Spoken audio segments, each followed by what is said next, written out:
The grand archive of the collective trembled, not from any physical disturbance. The massive crystal structure floating in deep space had withstood the tests of time for millennia. No, it trembled with the anxiety of its inhabitants. The archive's central chamber, usually alive with the gentle hum of quantum computers processing the knowledge of 10,000 civilizations, had fallen silent. Supreme Archivist Valen, their crystalline form refracting starlight in waves of deep purple and blue, faced the emergency assembly. Representatives from every major spacefaring civilization sat before them, their varied forms, from energy beings to silicon-based life, all displaying universal signs of distress. "The Void Weaver has consumed the Centaurus arm," Valen announced, their voice modulated to maintain calm despite the gravity of the news. 317 inhabited systems, gone in less than a standard cycle. The assembly erupted in a cacophony of voices, translated simultaneously by the archive systems. The Void Weaver, a cosmic anomaly that had appeared 6 cycles ago, had evolved from a curiosity to an existential threat. It moved through space like a living shadow, consuming energy in all its forms. Light, heat, electromagnetic fields, even the quantum probability fields that advanced civilizations used for faster-than-light travel. Our most sophisticated defensive systems have proved useless, continued Valen, projecting recordings of massive energy weapons dissolving into nothingness as they encountered the entity. The symmetry arrays of the Auroran Concordant, the quantum cascade matrices of the silicon consciousness, all absorbed, making the entity stronger.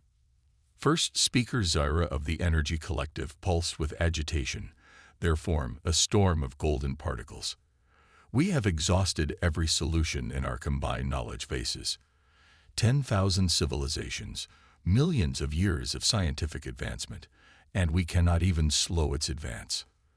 The chamber fell silent again, the weight of impending doom settling over the assembly. Then, from the back of the chamber, a voice spoke. Not every solution. All attention turned to Science Observer Cash, a relatively young member of the gaseous nebula species. Their cloud-like form contracted nervously under the sudden scrutiny. "Explain," Valen commanded, their crystalline structure brightening with interest. "In my studies of pre-contact civilizations, I've observed a species that might offer a different perspective. They're not technologically advanced by our standards, but they possess a unique characteristic. They thrive on solving problems that seem impossible." First Speaker Zura pulsed skeptically. "Which species?" "Humans." The chamber erupted again, this time in dismissal. "The earthbound species. The ones still fighting among themselves. They haven't even unified their planet." "Yes," Cash expanded, their gaseous form growing more confident. "But consider, they live on a world that regularly tries to destroy them. Earthquakes, volcanoes, hurricanes, phenomena we other species evolved to avoid, they learn to survive and study. They don't just endure chaos, they learn to work with it." Valen raised an appendage for silence. "Observer Cash, are you suggesting we seek help from a pre-contact civilization?" "I am suggesting," Cash replied, "that we need a perspective utterly different from our own. While we built our civilizations on bringing order to chaos, humans built theirs on adapting to it. The Void Weaver defies our understanding of universal laws. Perhaps we need those who are comfortable with that defiance." The assembly deliberated for 3 standard days. In the end, desperation overcame skepticism. The decision was made. Earth would receive first contact, not as a welcome to the galactic community, but as a plea for help. As the assembly dispersed to prepare the contact protocols, Valen approached Cash privately. "You've studied them extensively. What makes you believe they can succeed where the combined might of the collective has failed?" Cash's form swirled thoughtfully. "Last cycle, I observed a human settlement struck by what they call a tornado, a violently rotating column of air. While most species would see only destruction, they saw patterns. They learned to predict these chaos vortices, to protect against them, even to study them from within. They call these researchers storm chasers. Cash paused. Perhaps what we need aren't warriors or scientists, but storm chasers for the cosmos. Valen's crystalline form sparkled with what might have been hope. As they turned to look out at the star-scattered void, a dark patch of nothingness was visible at the edge of the Archive's tensor range, the Void Weaver's distant edge, steadily advancing. The Supreme Archivist found themselves wondering, what would these humans see when they looked into that void? What patterns might they discern in the chaos that had blinded the most advanced civilizations in the galaxy? The signal was prepared. Soon, humanity would receive its first greeting from the stars. Not a message of peace and fellowship, but a desperate call for help from beings they never knew existed. The future of all civilization would depend on their response. Dr. Sarah Chen stood in the United Nations emergency session, her weathered hand steady on the podium despite the weight of the moment. The alien transmission had arrived 48 hours ago, and the world was still reeling. But while others saw crisis, she saw patterns she'd spent a lifetime studying. "We're approaching this wrong," she said, her voice cutting through the chaos of arguing world leaders. They didn't contact our military leaders or our politicians. They contacted everyone, simultaneously, in their own languages. This isn't a diplomatic overture, it's a distress call. The chamber quieted. On the massive screens behind her, the alien message played again, showing the inexorable advance of the Void Weaver. Sarah had watched it countless times, her mind drawing connections that others missed. "Look at how it moves," she continued, freezing the footage. "It's not random. It behaves like a fluid system, like the ocean currents I've studied for 30 years. It follows paths of least resistance, creates eddies of destruction, shows patterns of laminar and turbulent flow." Admiral Zhang of the Chinese Space Force leaned forward. "Dr. Chen, with respect, what are you suggesting?" "I'm suggesting we send them oceanographers instead of soldiers, atmospheric scientists instead of diplomats. People who understand how chaos becomes order, and order becomes chaos." She pulled up another screen, displaying 4 profiles. "I've assembled a team." The first image showed a man with dark skin and keen eyes. Dr. James Rodriguez, leading expert in atmospheric dynamics. He spent his career studying how hurricanes form, move, and dissipate. He doesn't just track them, he understands their language. The second image revealed a woman with silver-streaked hair and laugh lines around her eyes. Dr. Maya Patel, expert in plasma physics and solar dynamics. She's developed new models for predicting solar flares by treating our sun as a living system rather than just a ball of gas. The third showed a younger woman with a prosthetic arm and intense focus. Dr. Emma Larson, specialist in complex adaptive systems. After losing her arm in a tsunami, she devoted her life to understanding how destructive waves form and propagate. She's revolutionized our early warning systems. The final image displayed a man with gentle eyes and steady hands, and Dr. Marcus Webb, quantum mechanics researcher and former search and rescue paramedic. He understands both the mathematics of chaos and the practical reality of working within it. The chamber erupted in overlapping objections. They're scientists, not warriors. We need military strategy. This is first contact, not a research expedition. Sarah waited for the noise to subside. The aliens have warriors. They have scientists. What they don't have is people who've spent their lives dancing with disaster. This Void Weaver, it's not a weapon we can fight or a problem we can solve with brute force. It's a system we need to understand. From the back of the chamber, a quiet voice spoke up. It belonged to Elder Kapua, a Hawaiian cultural advisor who'd been invited for his people's ancient knowledge of navigation and natural systems. In the old stories, he said, our ancestors didn't conquer the ocean. They learned to read it, to move with it. They survived by understanding, not by fighting. Sarah nodded gratefully. Exactly. The aliens have tried fighting. They've tried controlling. Maybe it's time to try understanding. The debate raged for hours, But in the end, practicality won out. The world's military forces couldn't fight an enemy that absorbed energy weapons. Its diplomats couldn't negotiate with a force of nature. But perhaps those who studied Earth's own chaos could offer a different path. As the team prepared for departure, Sarah found them in the observation room of the hastily constructed First Contact facility, watching the sunset. Each lost in thought, each carrying the weight of humanity's future. "They're expecting warriors or diplomats," Emma said, absently adjusting her prosthetic arm. "They're getting storm chasers instead." Maya smiled, her eyes on the shifting clouds above. Sometimes the best way to survive a storm is to learn its rhythms, to find the quiet spaces within the chaos. "Like surfing a wave," Marcus added, his paramedic's calm evident in his voice. "You don't fight it, you become part of it." James nodded, his fingers tracing patterns in the air as he watched the wind move through the trees. "We're not here to save them with superior technology or military might. We're here to show them a different way of seeing." Sarah looked at her team, not humanity's mightiest warriors or its most advanced scientists, but its most dedicated students of chaos and survival. In less than 24 hours, they would make history as the first humans to leave the solar system, carried by alien ships to face an impossible threat. As the sun set, painting the sky in colors they might not see again for a long time, Sarah remembered something her grandmother used to say. "The universe speaks in whispers and roars. The trick isn't to shout back, it's to learn to listen." Tomorrow, they would begin teaching the most advanced civilizations in the galaxy how to listen to the chaos.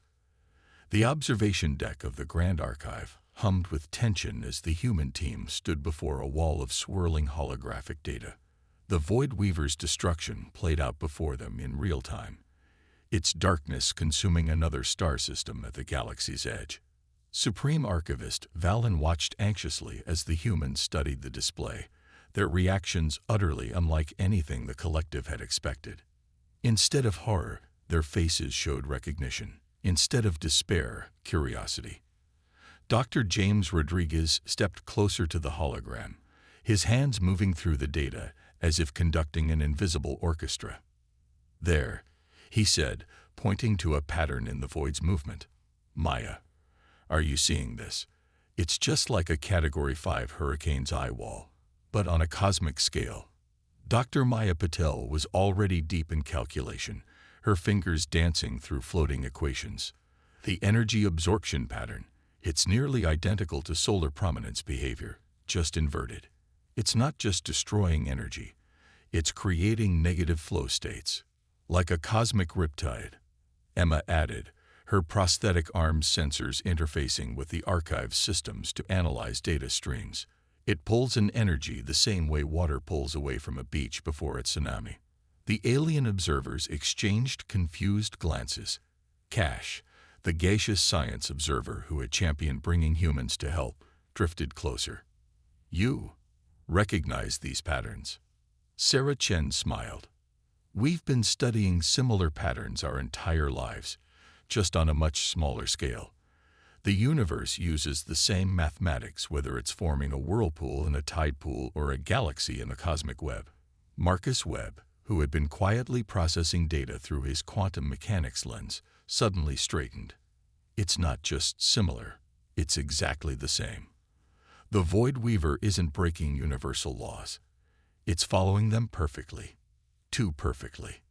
The human team gathered around Marcus as he explained, their excitement building. Valen and Cash watched in fascination as these primitives from Earth worked with a synchronicity that seemed almost orchestrated. "Look here," Marcus continued, pulling up comparative data. "Every natural system has tiny imperfections, quantum fluctuations, chaos elements, but the Void Weaver's patterns are mathematically perfect. It's like a machine trying to imitate nature," Sarah finished, understanding dawning in her eyes. "It's artificial." The revelation hit the alien observers like a physical force. Valen's crystalline form flickered with shock. "Impossible. We've analyzed it with our most advanced technology." "That's just it," Emma interrupted, her eyes bright with revelation. Your technology is too advanced. You're looking for complexity, but sometimes the answer lies in simplicity. On Earth, we learned this lesson with our climate models. The more variables we added, the less accurate they became. James pulled up a new simulation, using the archive's systems to model the Void Weaver's behavior with Earth-based fluid dynamics equations. It's not a natural phenomenon or a weapon. It's a program. A self-replicating program designed to create perfect order by eliminating chaos. Maya's hands flew through more calculations. The energy absorption isn't random destruction. It's an attempt to eliminate entropy itself. But the universe needs entropy to function. Without chaos, without tiny imperfections, everything stops. Marcus finished. Perfect order is just another word for death. The human team worked through the night by their biological clocks, transforming their understanding into action. They used the archive's vast computing power to confirm their theory, mapping the Void Weaver's behavior against natural phenomena from Earth. Hurricanes, ocean currents, solar flares, quantum fields. Sarah stood before the collective's emergency assembly the next day, her team beside her. The chamber was packed with representatives from thousands of civilizations, all desperate for answers. The good news, she began, is that we understand what the Void Weaver is. The bad news is that we can't destroy it, not directly. It's a program designed to create perfect order, probably a remnant of some long-dead civilization's attempt to control the chaos of the universe. But you said this was good news. First speaker Zara pulsed anxiously.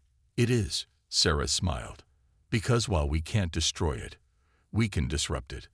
Every program has parameters, has rules it must follow.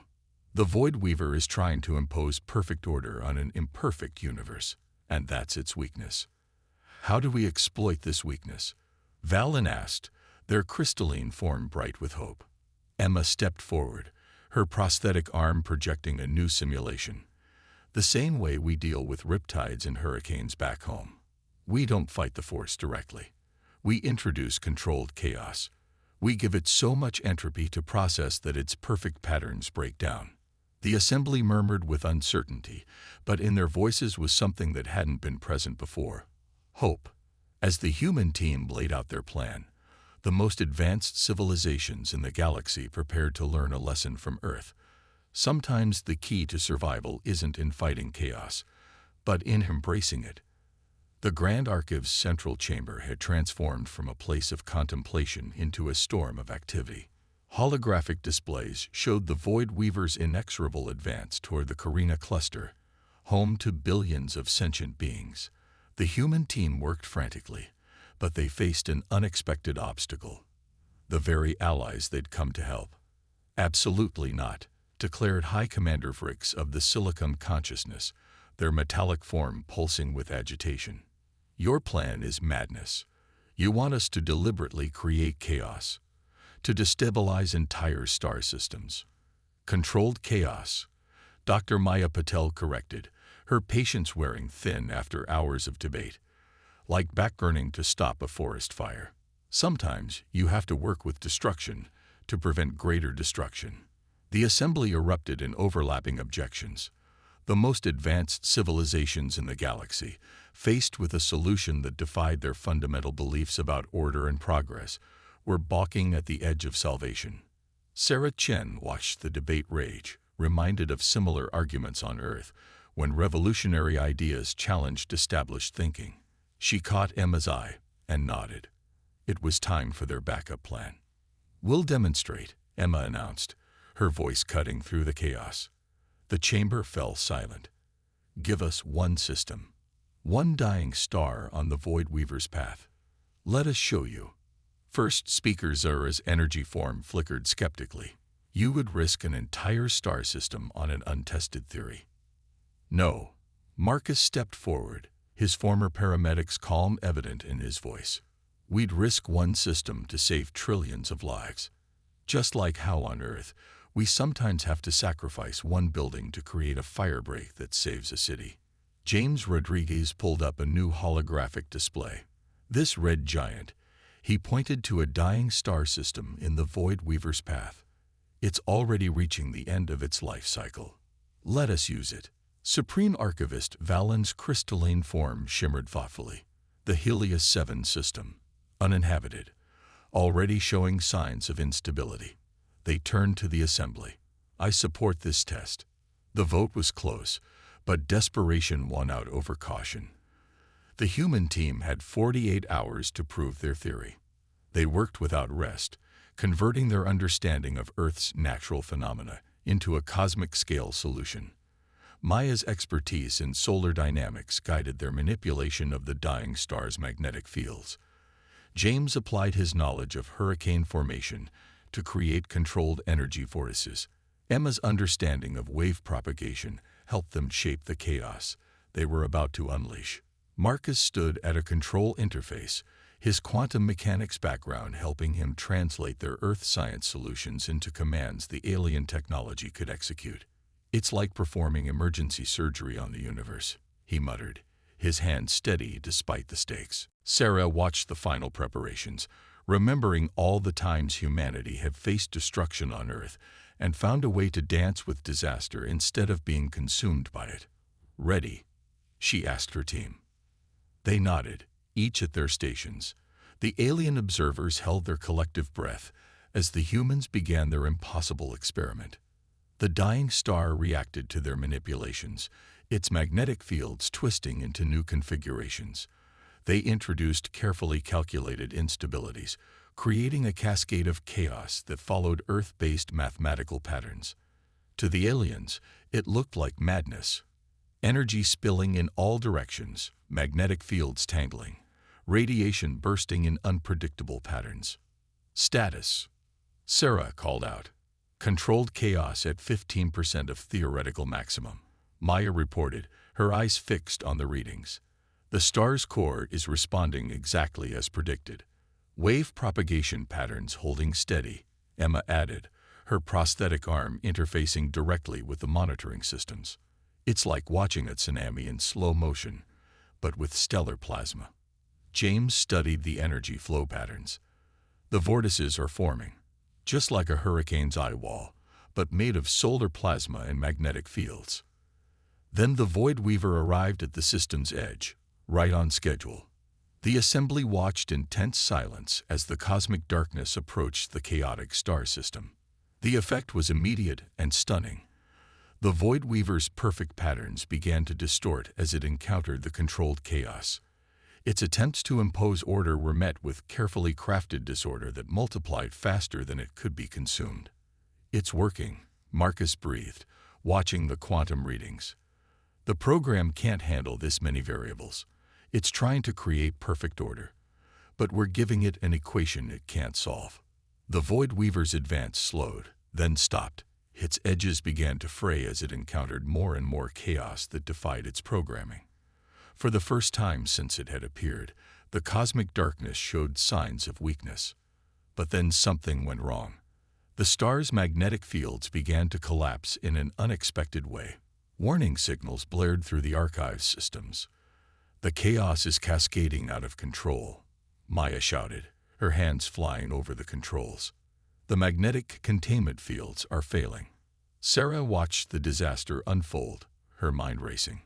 They were so close to proving their theory, but at this rate, the star would collapse completely, potentially taking their one chance of convincing the collective with it. She looked at her team, saw the same recognition in their eyes. They had prepared for this possibility, had a backup plan that was even riskier than the first, but it would require the ultimate test of the aliens' trust in human ingenuity. We need to increase the chaos, Sarah announced, her voice steady despite the apocalyptic readings on every screen. Not contain it, amplify it. The alien observers erupted in protest, but Sarah held up her hand. The Void Weaver is like a computer program trying to solve an equation. Right now, we're giving it a difficult problem. We need to give it an impossible one. She turned to her team. Remember what we learned from Earth's greatest storms. Sometimes the only way out is through. The archive's central chamber blazed with emergency alerts as the dying star's magnetic fields continued to collapse. The human team stood their ground while alien civilizations watched in horror as their supposedly primitive solution teetered on the edge of catastrophe. "Full power to the chaos amplifiers," Sarah commanded, her voice carrying the weight of countless Earth disasters survived and overcome. "Maya, push those magnetic field distortions to maximum." Maya's fingers danced across the alien controls, her understanding of solar dynamics translating into decisive action. "Field distortions at 200% of recommended safety limits. The star's core is approaching critical instability." The Void Weaver hung at the system's edge, its perfect patterns showing increasing signs of disruption as it encountered their manufactured chaos. But it wasn't enough. The entity was adapting, slowly beginning to impose its order on their disorder. "It's learning," Emma called out, her prosthetic arm sensors feeding her direct data. "The program is evolving, finding patterns in our chaos." James studied the energy flow displays, his experience with hurricane dynamics revealing something crucial. "Look at the way it's moving. It's not just consuming the chaos, it's trying to redirect it, like a storm hitting a mountain range." Marcus's eyes lit up with sudden understanding. "That's it. It's not about overwhelming it with chaos. It's about using its own patterns against it, like in quantum mechanics, when observation affects outcome." Sarah understood immediately. "Maya, redirect power to the magnetic field generators. Emma, reconfigure the wave propagation patterns. James, I need you to create a feedback loop in the energy vortices. Marcus, help me recalibrate the quantum field distortions." The team moved with practiced precision, their years of studying Earth's natural disasters translating into cosmic-scale action. They weren't fighting the chaos or trying to control it. They were teaching it to dance. "What are they doing?" Valen demanded, their crystalline form flickering with anxiety. "What humans do best," Cash replied, their gaseous form swirling with excitement. "Adapting." The dying star's energies began to move in new ways, creating patterns within patterns, chaos within chaos. The Void Weaver encountered not just disorder, but disorder that mimicked its own search for order. Like a mirror showing an infinite reflection, the entity found itself trapped in a loop of its own making. "It's working," Marcus reported, watching the quantum readings. "The program is caught in an infinite recursive loop, trying to solve an equation that keeps changing as it tries to solve it." The assembly watched in awe as the Void Weaver's perfect darkness began to fracture. Where it had once moved with unstoppable purpose, it now writhed in confusion, its programming unable to handle the paradox humanity had created. "The star's going critical," Maya warned, her hand steady despite the apocalyptic readings. "We have maybe 2 minutes before total collapse." Sarah nodded. This was the moment they'd prepared for. "Initiate final sequence. Let's show this thing what real chaos looks like." The team worked in perfect synchronization, using the dying star's death throes to create something unprecedented. They turned its collapse into a symphony of chaos, each fluctuation and distortion carefully crafted to amplify the paradox they created.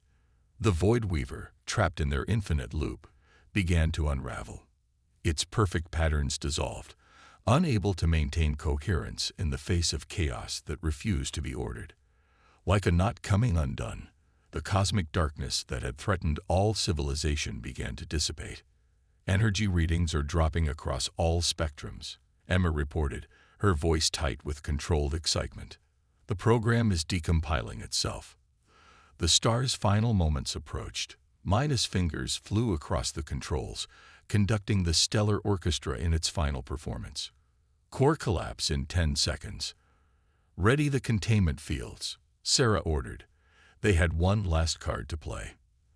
The star exploded, but not in the way anyone expected.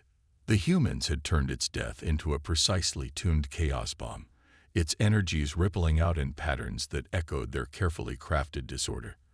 Where the explosion touched the remaining fragments of the Void Weaver, the entity dissolved completely, its programming finally overwhelmed by the paradox of trying to impose order on chaos that mimicked order. In the aftermath, as emergency systems stabilized the region and contained the stellar remnants, the chamber erupted in celebration. Thousands of civilizations, watching through the archive's networks, witnessed the death of the threat that had seemed unstoppable. Sarah found her team surrounded by grateful aliens, their various forms expressing joy and relief in countless ways. But she saw in her colleagues' eyes the same things she felt, not triumph, but understanding.